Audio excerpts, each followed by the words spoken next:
बचपन ने लिखी कहानी मेरी, कैसे बदलती जवानी मेरी।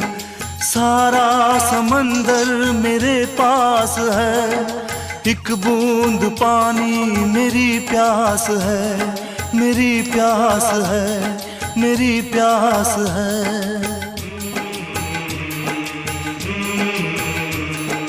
देखा था माने कभी प्यार से, अब मिल गई वो भी संसार से। मैं वो लुटेरा हूँ जो लुट गया, माँ का भी आंचल कहीं छूट गया।